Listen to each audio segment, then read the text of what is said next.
Assalamualaikum warahmatullahi wabarakatuh. Ketemu lagi dengan saya, Dodi Rusmara. Kali ini saya akan membawakan materi mengenai manajemen keuangan untuk pedagang pasar. Nah, pedagang pasar itu biasanya mempunyai beberapa permasalahan yang klasik ya. Ya, ini saya bikin perumpamaan aja dengan istilah Jawa yang populer disebut kantong bolong atau trocok. Apa itu kantong bolong? Ya, kalau dilihat seperti saku yang berlubang itu, sehingga berapapun uang yang dimasukkan dalam saku tersebut maka ya akan habis atau tercecer di jalan atau di luar, tidak ada yang tersisa. Jadi ini maksudnya adalah uang kas dari pedagang pasar itu sering ya menghilang entah kemana gitu ya, dimana sang pedagang sendiri juga tidak memahami kemana hilangnya.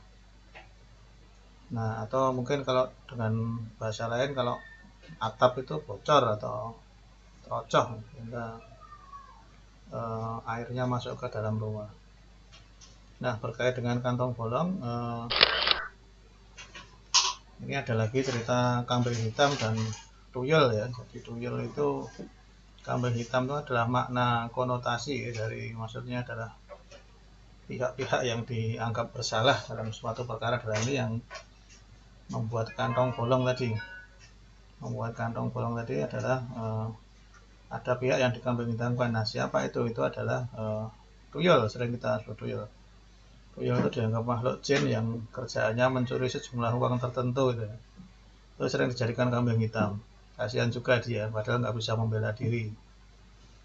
Nah, padahal mungkin tuyulnya itu ya tuyul yang doyan soto, bubur, alias sebetulnya manusia sendiri, bisa pedagangnya itu sendiri atau mungkin ya keluarganya atau yang lain. Tapi yang jelas pedagang sendiri, dalam artian dia tidak diambil sendiri. Kalau dalam bahasa akuntansi itu namanya withdraw, atau dalam bahasa Indonesia prepay, mengambil aset dagangan dalam bentuk uang. Nah, ini kemudian dianggap hilang. Nah, mungkin bagi generasi jadul mengenal yang namanya Basio ya, salah satu pelawak Jogja yang paling legendaris. Itu dia dalam lakon Kapusan tuh punya filosofi yang mendalam tentang uang. Jadi Basio membuat guyonan yang sangat filosofis, yaitu duit ki ana duit lanang. Apa itu uang duit lanang itu adalah ya, kalau dalam keluarga itu istilahnya unreported atau tidak dilaporkan. Jadi uang yang ditaruh di laci kantor atau apa, atau pendapatan lain-lain yang itu tidak dilaporkan ke istri atau keluarga, itu duit lanang. Nah, kemudian ada lagi duit wedok. Nah, duit wedok itu adalah ya, wedok itu kan manak, jadi uang yang disewa-sewakan sehingga kemudian menghasilkan, itu namanya duit wedok. Nah, kemudian dalam konteks ini kemudian menjadi tidak jelas bakul pasarin antara duit lanang atau duit wedok. Nah, ini adalah masalah keuangan yang menghinggapi mayoritas pedagang pasar. Yang pertama, jelas mayoritas tidak ada pemisahan antara uang bisnis dan uang pribadi. Jadi sering dicampur jadi satu. Sebetulnya nggak masalah dicampur kalau ada pencatatannya. Nah, kalau tidak dicatat sebaiknya dipisah, seperti simbah-simbah itu. Ya, ada yang ditaruh di stagen, ada yang ditaruh di baju atas gitu. Nah, mungkin yang uang stagen itu yang susah diambil itu uang pribadi, yang ditaruh di baju bagian atas itu adalah uang bisnis ya. Nah, sehingga karena tidak ada pencatatan, perkembangan bisnis menjadi tidak jelas. Jadi kondisi kas itu tidak menunjukkan kondisi bisnis. Bisa jadi bisnisnya maju ramai tapi uangnya diambil terus, sehingga seolah-olah bisnisnya menjadi tidak maju atau mundur. Nah, pada muaranya akan berdampak pada penghasilan atau kesejahteraan. Ini yang sering tidak disadari. Nah, kemudian ini memang permasalahan mental ya, saya kira. Kalau boleh saya ambil analogi, itu adalah kalau dalam pertanian itu ada yang bermental agriculture dan agribisnis. Kalau agriculture itu adalah yang penting bercocok tanam. Ya sudah, ini bagian dari mata pencarian atau livelihood. Kalau nggak bercocok tanam ngapain lagi, bingung. Yang satunya agribisnis. Berarti bercocok tanam itu harus berorientasi pada profit, sehingga itu berdampak pada kesejahteraan. Nah, dalam hal perdagangan itu nanti ada yang disebut dengan pedagang dan wirausaha. Pedagang itu ya sing penting dodolan, bakul sembuh badi ora, sing penting iso kumpul nang pasar ketemu. Nah, aspek ininya tidak termasuk ini dalam hal pencatatan keuangan. Jadi pedagang itu belum tentu wirausaha. Nah, wirausaha berpikiran lebih apa ya, bahasa kerennya entrepreneur itu. Jadi lebih futuristik, lebih visioner dan tentu saja berorientasi pada profit dan kesejahteraan. Nah, ini mindset ya. Nah, kuncinya adalah inovasi ya. Inovasi. Jadi pedagang pasar pun harus melakukan inovasi. Inovasi jangan dibayangkan sesuatu yang apa ya. Inovasi itu adalah penemuan baru yang berbeda dari hal yang sudah atau dikenal sebelumnya. Ini tidak harus sesuatu yang fenomenal ya. Tidak perlu sebuah invention, penemuan menemukan mesin apa enggak. Jadi perubahan sekecil apapun yang mengarah pada kebaikan atau kemajuan sudah termasuk inovasi. Contohnya misalkan memisahkan uang bisnis dan uang pribadi itu bagian dari inovasi. Melakukan catatan transaksi dan keuangan itu bagian dari inovasi juga. Nah, ini saya kira penting sekali.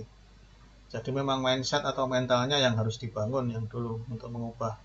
Percuma dikasih training sehebat apapun kalau memang mentalnya tidak mindsetnya tidak berubah ya percuma saja. Jadi langkah perubahan mungkin yang pertama adalah pisahkan antara uang usaha dan uang pribadi ya. Untuk keluarga ini penting supaya tadi tidak terkesan menuduh atau mengkambing hitamkan tuyul. Kemudian setelah dipisahkan buat catatan keuangan atau buku kas. Sederhana saja lah. Tidak usah yang sampai menggunakan konsep akuntansi yang komplit seperti neraca, laporan rugi laba, perubahan modal nggak perlu. Catatan keuangan buku kas saja. Dan yang ketiga, buat perkiraan persentase laba harian. Ini bagi pedagang yang antara kulak dan penjualannya nggak sama. Kalau sama nggak masalah ya, misalkan kulak harian, kemudian jualnya juga harian itu akan lebih mudah. Tapi kalau kulaknya mingguan, kemudian penjualannya harian ini memang harus ditentukan persentase laba harian berdasarkan jenis barang. Jadi artinya apa? Kita mengambil sehari-hari itu jangan sampai melebihi persentase labanya, sehingga modalnya tidak tergerus atau dalam bahasa akuntansi tadi withdraw atau prepay. Nah, kemudian ini ya, jadi mengambil keuntungannya yang tidak melebihi. Kemudian yang penting adalah mulai dari sekarang dan harus disiplin kuncinya. Disiplin. Jadi percuma saja banyak teori tapi nggak dicoba. Nah, sebelum saya tutup ini adalah penting ya, bagaimana mengubah budaya. Jadi manusia itu memang dilahirkan adalah untuk mendengar dan melihat. Itu saya kira setiap makhluk itu bayi lahir bisa. Tapi bagaimana kemudian yang membedakan menjadi manusia yang berbudaya tinggi dan rendah adalah masalah mau membaca dan menulis. Nah, ini yang susah. Jadi mari kita budayakan jangan hanya suka mendengar dan melihat saja, tapi juga membaca dan menulis. Ya, membaca keadaan, termasuk menulis dalam artian membuat catatan keuangan yang sederhana tadi. Nah, ini saya kira mindset yang paling penting. Jadi harus mau berubah itu. Budaya harus berubah. Mari kita rajin membaca dan menulis. Nah, ini mungkin sedikit yang bisa saya sampaikan. Terima kasih atas perhatiannya. Sekiranya dianggap bermanfaat, silahkan like, komen, dan subscribe. Sampai di sini dulu. Sampai ketemu di lain kesempatan. Assalamualaikum warahmatullahi wabarakatuh.